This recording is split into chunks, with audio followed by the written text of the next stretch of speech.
consultant, chez nous, il va chez le client, mais il y va avec un business développeur. Parce qu'on ne veut pas que le consultant soit en charge de la relation commerciale. On pense que éthiquement, il faut que le consultant soit un vrai, soit un vrai partenaire du client sur la notion de chasse du profil et de choix d'organisation et de conseil, mais pas commercial. Donc du coup, le consultant va être et en lien avec le client pour le conseiller et en lien avec tous les candidats. Et on a un BizDev qui sera chargé de mettre en place la structure commerciale. Ça, c'est le premier point. Le consultant, nous, on a notre méthode. On prend des consultants qui sont des passionnés du digital et qui ont une première expérience, bonne expérience dans la relation client, la gestion de projet ou l'univers RH, quel qu'elle soit, à quelque niveau que ce soit. Et avec ça, on les forme, on a un plan de formation très complet sur lequel on les forme à devenir consultants en recrutement, spécialisés dans le digital.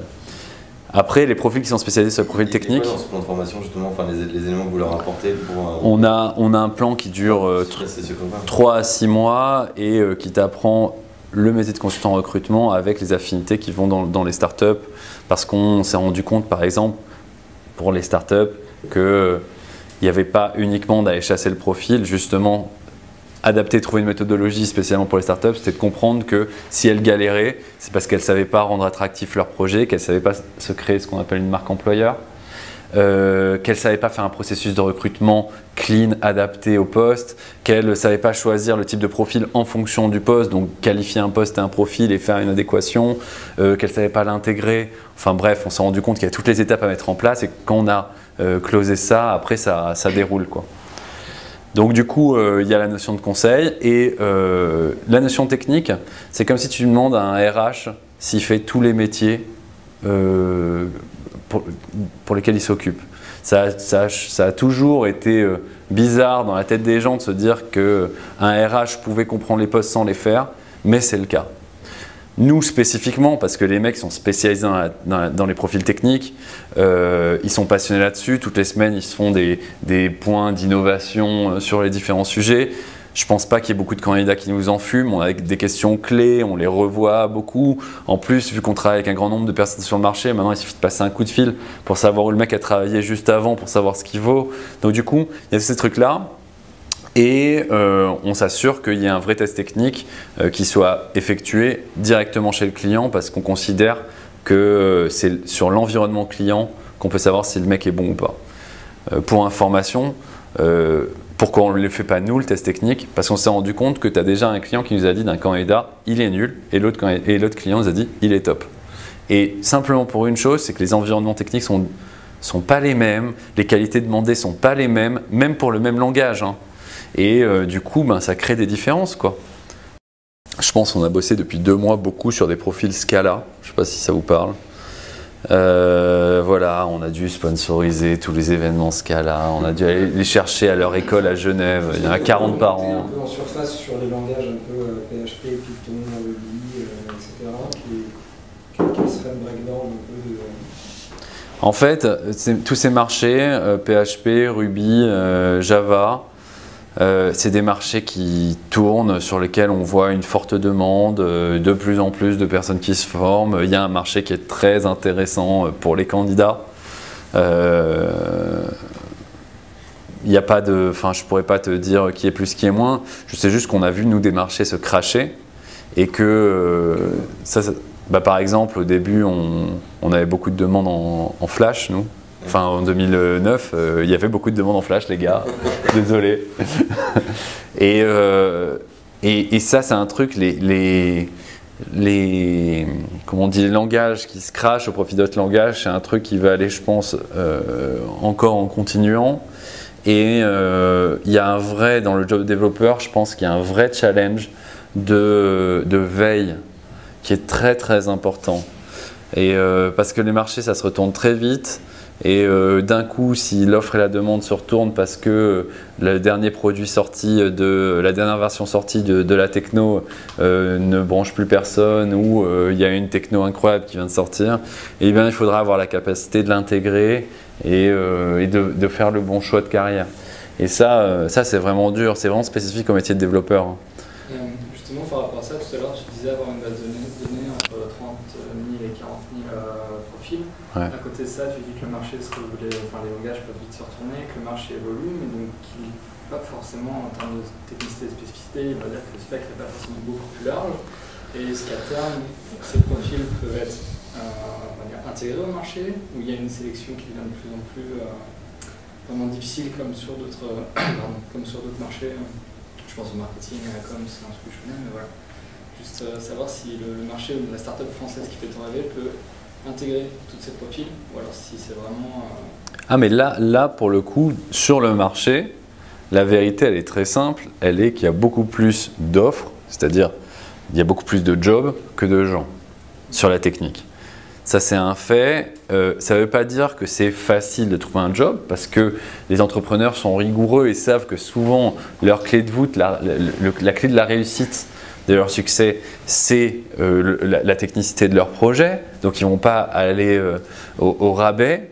Mais par contre, il y a un déséquilibre aujourd'hui. Ce déséquilibre, il va être comblé dans les années qui arrivent parce que grâce au projet comme le tien. On fait, ouais, non, mais c'est vrai. Tous les 2 mois, tu vois. Non mais tu fais ça tous les 2 mois, mais il y a eu 50 écoles du web qui sont sorties, qui ont démarré ces dernières années. Il y a beaucoup d'écoles du web, c'est sur des métiers du web, mais ça c'est un truc qu'on a. Il y a beaucoup d'écoles du web. Mais pas technique. Du web, ouais. En fait, le seul truc c'est que. Il y a 42, mais en gros les profils ils vont sortir dans 3 ans, quoi. C'est ça. En fait, les écoles du web. C'est juste que former à la technique, c'est un sujet très très compliqué. Avant. Pardon. Non. Pardon. Non. Disons que c'est. Non, mais en fait, en plus, le pire, c'est que maintenant, je le pense pas vraiment parce que je pense qu'on arrive dans un environnement de développement où beaucoup de monde peut s'adapter et qu'il y a 10 ans, vous auriez eu à développer sur les premiers environnements. Je peux vous dire qu'il fallait être ingénieur bac plus 50 pour comprendre le truc. Mais et je pense que ça va aller en avançant, hein, ce sujet-là. C'est simplifié. Ouais, et sur la simplification. Mais je ne sais plus ce que je voulais dire. Je sais plus. Ah oui, voilà, donc effectivement, pardon, excuse-moi. Juste les écoles du web, elles ont eu peur du challenge technique, d'apprendre aux gens la technique. C'est sûr que d'apprendre des sujets plus fonctionnels, ça a moins de difficultés. S'attaquer à l'ingénierie, ça peut sembler être une difficulté. Je pense que le Dev Bootcamp et maintenant les formations comme ici, vous allez apporter une vraie valeur ajoutée et sûrement un déblocage sur le marché. Voilà. Moi j'avais une question juste sur les. Tu dis que vous ne faites pas passer. Il t'a eu là. Parce que je suis en rouge. Vous ne faites pas passer de test technique du coup aux candidats avant de les présenter. On a une discussion technique et si on ressent le besoin et on a un doute, on fait passer le test technique en plus. Mais des mecs qui sont des Mais qu'est-ce qui fait la discussion technique? Nos consultants. Mais tu sais, on a à peu près 400 développeurs qui passent au bureau par mois. Ouais. Donc, faire un entretien de développeur, ils commencent à avoir l'habitude, mes gars. Et du coup, est-ce que aussi vous faites de la préparation de mecs, c'est-à-dire que vous devez être la bonne entreprise qui a plein d'échos sur les brain teasers, les trucs que les mecs posent, les questions. Est-ce que vous récupérez ça et vous essayez de préparer aussi Alors, est-ce qu'il y a des ressources en ligne? Exact. Alors, ça fait 5 ans, c'est une très bonne question, ça fait 5 ans qu'on a cumulé… Dans les écoles d'ingé, traditionnellement, les mecs ils font préparer à tous les gars pour que les mecs défoncent les entretiens, c'est un peu un truc d'école. Ouais.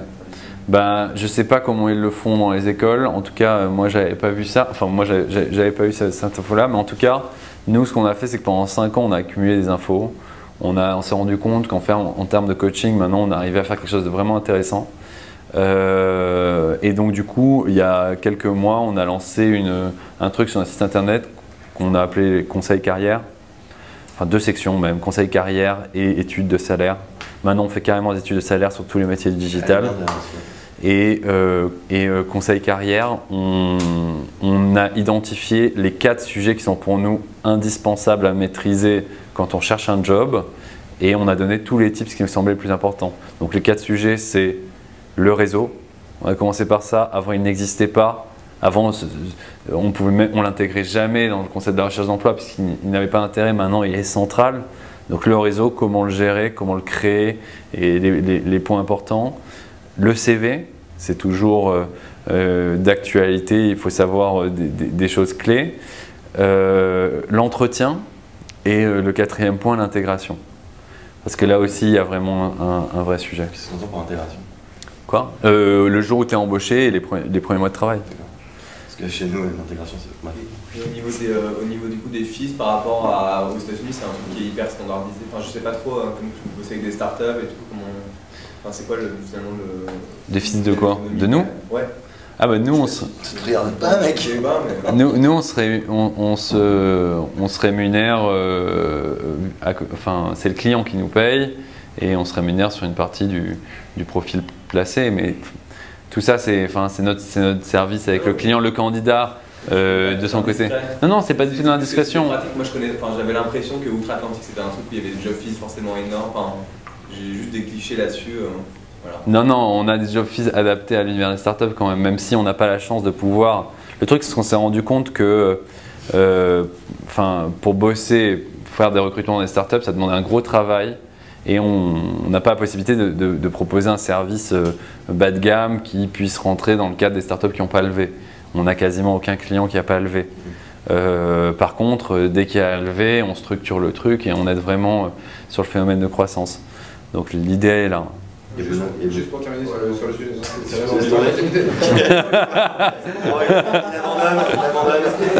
pour ça qu'on fasse une redite, mais juste sur le modèle, en fait, est-ce que vous négociez un deal avec la startup, puis vous, grosso modo, vous faites une transaction, vous vendez le dev, ou est-ce que vous l'embauchez et vous le louez sur du long terme Non, ça c'est le modèle de. C'est le modèle de la prestation de service, de la sous-traitance. On ne fait pas du tout ça. On n'est pas une SS2I. On fait juste du conseil, nous, en recrutement. C'est-à-dire on aide les sociétés à bien structurer leur processus de recrutement. On va chercher les meilleurs profils, on leur présente.